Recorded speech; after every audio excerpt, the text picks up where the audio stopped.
Hello friends. हम जब भी इंटरमिटेंट फास्टिंग या डाइटिंग करते हैं तो क्या ऐसे टाइम पे एक्सरसाइज करनी चाहिए?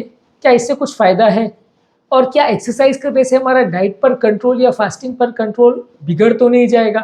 क्या हमें हाइपोग्लाइसीमिया तो नहीं हो जाएगा? अगर एक्सरसाइज करनी चाहिए तो कितनी एक्सरसाइज करनी चाहिए और कौन सी एक्सरसाइज करनी चाहिए? ये सारे सवाल लोगों के दिमाग में आते हैं जब कभी भी वो फास्टिंग कर रहे होते हैं वज़न कम करने के हिसाब से। तो आज आंसर करेंगे कि फास्टिंग करने के दौरान एक्सरसाइज करने का क्या रोल है और कितने और किस तरह की एक्सरसाइज करने की आवश्यकता है। टॉपिक पर जाने से पहले जो लोग हमारे चैनल पर नए हैं उन्हें वेलकम करूंगा और रिक्वेस्ट करूंगा कि चैनल को सब्सक्राइब करें और उनको और हमारे रेगुलर व्यूअर्स को रिक्वेस्ट करूंगा कि वीडियोस को लाइक करें और जहां तक पॉसिबल है उसे शेयर करें।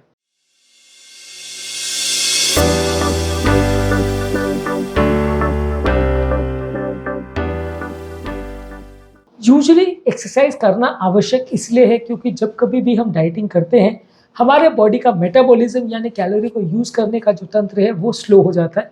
बॉडी अपने आप को प्रोटेक्ट करने के लिए कि उसका वजन बहुत कम नहीं हो जाए एक प्रोटेक्टिव मैकेनिज्म चालू करती है जिसकी वजह से हम बहुत ज़्यादा अपने मेटाबॉलिज्म को लो कर देते हैं। बॉडी कैलोरी कम यूज़ करने लगती है जिसकी वजह से डाइटिंग अक्सर फेल होने लगती है। तो ऐसे टाइम पर यदि हम एक्सरसाइज करते हैं तो मेटाबॉलिज्म उतना ज़्यादा कम नहीं होता और हमारा डाइटिंग सक्सेसफुल होने के चांस बढ़ जाते हैं। इसीलिए एक्सरसाइज ज़रूरी है जब कभी भी हम फास्टिंग प्लान करते हैं, लेकिन बहुत ज़्यादा ओवर विगरस एक्सरसाइज नहीं करनी चाहिए, खासकर डायबिटिक लोग को। मान लीजिए आपने 1 घंटे तक बहुत एग्रेसिव एक्सरसाइज करी, कुछ नहीं खाया और बहुत ज़्यादा एक्सरसाइज करी, तो फिर फास्टिंग के टाइम हाइपोग्लाइसीमिया होने का चांस बढ़ सकता है। तो ऐसे केस में आपको मॉडरेट इंटेंसिटी एक्सरसाइज करनी चाहिए, बहुत स्लो भी नहीं कि आप हल्के हल्के चल रहे हो कि 1 घंटे में 10, 25, 50 कैलोरी खर्च हुई, इतना स्लो आप काम कर रहे हो, तो वैसे करने का भी मतलब नहीं है। मॉडरेट इंटेंसिटी करिए, ना बहुत अग्रेसिव ना बहुत स्लो, मीडियम इंटेंसिटी करिए और उसको जितना एनर्जी पॉसिबल है उसके हिसाब से करिए, लेकिन ओवरडू मत करिए और प्लान करके प्रॉपरली करिए, डॉक्टर के साथ डिस्कस करके करिए तो ज़्यादा अच्छा है।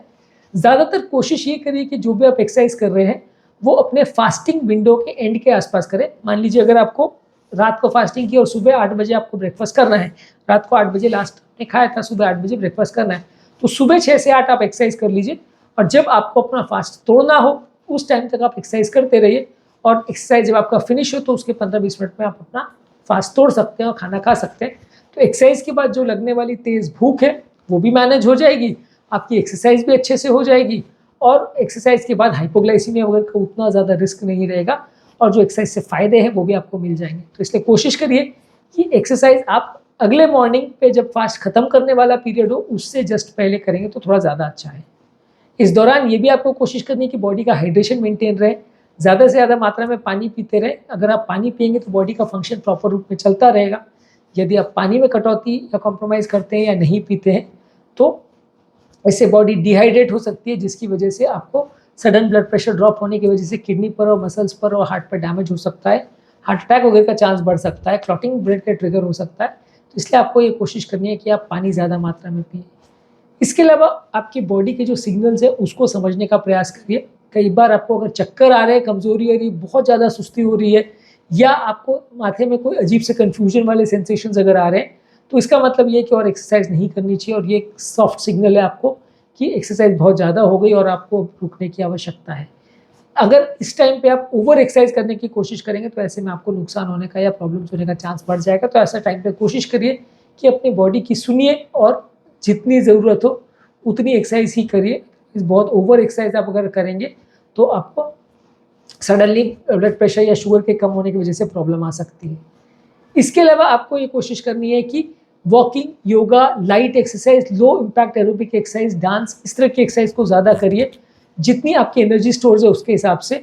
बहुत ज़्यादा वेट ट्रेनिंग या बहुत ज़्यादा बॉडी बिल्डिंग आप कर तो सकते हो लेकिन वो थोड़ा सावधानी पूर्वक करिए क्योंकि फास्टिंग के दौरान मसल्स में थोड़ी वीकनेस आ सकती है और ऐसे टाइम पे एक्सरसाइज में इंजरीज वगैरह होने का चांस बढ़ सकता है, खासकर तब जब आप फास्टिंग में कोई प्रोटीन्स ज़्यादा नहीं ले रहे हो तो ऐसे टाइम पे इंजरी ज़्यादा हो सकती है। तो इसलिए कोशिश कीजिए कि आप थोड़ी लाइट एक्सरसाइज करें, एरोबिक एक्सरसाइज ज़्यादा करें और बहुत ज़्यादा वेट ट्रेनिंग कर रहे हैं तो सावधानी पूर्वक करिए। इसके अलावा पोस्ट वर्कआउट आपके न्यूट्रिशन पर प्रॉपर फोकस करिए। यदि आप वर्कआउट कर रहे हैं तो हाई प्रोटीन, हेल्दी फैट्स और कार्बोहाइड्रेट वाली डाइट ले। कार्बोहाइड्रेट का भी मतलब हेल्दी कार्बोहाइड्रेट यानी कॉम्प्लेक्स कार्बोहाइड्रेट वैसे ज़्यादा लीजिए। ऐसी चीज़ों को बहुत ज़्यादा मत लीजिए जो कि बहुत ज़्यादा मीठी हो या बहुत ज़्यादा तेल या ऑयल वाली हो, तो ये आपको थोड़ा ज़्यादा नुकसान करेगी। आप ऐसी चीज़ों को ज़्यादा प्रेफर करिए जो ज़्यादा हेल्दी है। इसके अलावा आप बॉडी को थोड़ा एडजस्टमेंट होने का टाइम भी दीजिए। जब कभी भी आप कोई नई तरह की एक्सरसाइज कर रहे हैं तो उसको धीरे धीरे करके बढ़ाइए। बहुत ओवर कोई नई तरह की एक्सरसाइज को अगर आप कर लेते हो तो बॉडी को एडजस्ट होने का टाइम नहीं मिलता, साइड इफेक्ट्स या प्रॉब्लम्स होने का चांस बढ़ जाता है। तो इस तरह का कोई भी आप अगर एक्सरसाइज कर रहे हो तो धीरे धीरे करके उसकी इंटेंसिटी को बढ़ाइए, और जब भी उसके पीक लेवल पर आप जाना चाह रहे हो तो कुछ दिन बॉडी को एडजस्टमेंट करने का टाइम दीजिए। कोई भी अग्रेसिव एक्सरसाइज या डिफिकल्ट एक्सरसाइज करने से पहले बेटर होगा कि अपने डॉक्टर से पूछ लें, क्योंकि हर व्यक्ति की बॉडी की रिक्वायरमेंट और लिमिटेशंस अलग अलग होती हैं। अगर आपकी बॉडी में कोई प्रॉब्लम है और आप ओवर एग्रेसिव एक्सरसाइज करते हो तो नुकसान होने का चांस ज़्यादा रहता है। तो इसलिए प्लान करके प्रोफेशनल को, किसी एथलीट को या किसी डॉक्टर को, किसी हेल्थ केयर प्रोफेशनल को डिस्कस करके फिर कोई भी नई एक्सरसाइज चालू करें तो ज़्यादा अच्छा है। प्रॉपर फिटनेस ट्रेनर की प्रेजेंस में उसको करें तो सही तरीके से आप उसे कर पाएंगे और उसमें गलतियाँ कम होंगी।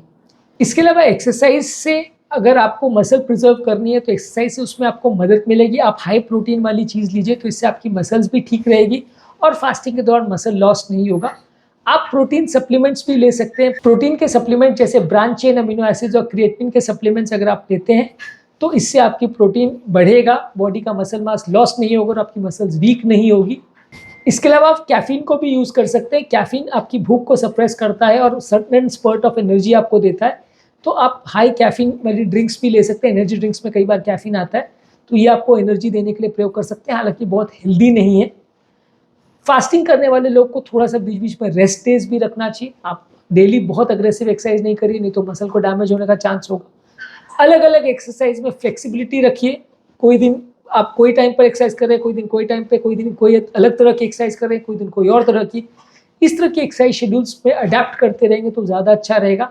अगर आप कोई एक पर्टिकुलर तरह की एक्सरसाइज को रोज करने का प्रयास करेंगे तो लॉन्ग टर्म आपको रिजल्ट अच्छे नहीं मिलेंगे। जो भी एक्सरसाइज कीजिए उसको रेगुलर बेसिस पे कीजिए। हफ्ते में 1-2 दिन एक्सरसाइज करें और बाकी दिन नहीं करेंगे तो फायदा नहीं होगा। डेली एक्सरसाइज करेंगे तो ज़्यादा फायदा होगा। एक आध दिन बीच में रेस्ट चलेगा, पर रेगुलर बेस पे एक्सरसाइज करें और उसको बढ़ाते जाएंगे तो ज़्यादा अच्छे रिजल्ट्स मिलेंगे। जैसा भी प्रोग्रेस हो रहा है उसको प्रॉपरली मॉनिटर करिए कि उसमें कम ज़्यादा करने की आवश्यकता तो नहीं है, एक्सरसाइज में कोई गलती तो नहीं हो रही है, कोई डैमेज तो नहीं हो रही है, वजन कम हो रहा है या नहीं हो रहा, गोल्स मीट हो रहे हैं या नहीं हो रहे, लीन मास आपका बढ़ रहा है कि नहीं बढ़ रहा, फैट कम हो रहा है कि नहीं कम हो रहा। ये सारी चीज़ों को प्रॉपरली मॉनिटर करिए और कंसिस्टेंटली एक्सरसाइज करने का प्रयास करिए, तभी आपको अच्छे रिजल्ट्स मिलेंगे। एक्सरसाइज इसलिए मॉरल ऑफ द स्टोरी है कि करना ज़रूरी है, पर उसको थोड़ा प्लान करके ओवर एग्रेसिव वे में नहीं करिए, मीडियम वे में करिए। थोड़ी लाइट एक्सरसाइज ज़्यादा करिए, इससे आपको ज़्यादा बेनिफिट मिलेगा। रेगुलर एक्सरसाइज करेंगे तो ज़्यादा बेनिफिट मिलेगा। तो आज के टॉपिक में हमने बात करी फास्टिंग के दौरान आपको एक्सरसाइज करनी चाहिए या नहीं, किस तरह की एक्सरसाइज करनी चाहिए और क्या उसके इंपॉर्टेंट टिप्स है जिसका ध्यान रखने की आवश्यकता है। उम्मीद करूँगा कि आज के टॉपिक में कुछ नई बातें जानने को मिली होगी। जो लोग हमारे चैनल पर नए हैं उन्हें वेलकम करूँगा और उन्हें और हमारे पुराने वीडियोज़ को रिक्वेस्ट करूँगा कि वीडियोज़ को लाइक करें, शेयर करें और उनको फ्रेंड्स रिलेटिव्स के साथ अगर पॉसिबल हो और सोशल मीडिया ग्रुप में पॉसिबल हो तो शेयर करें।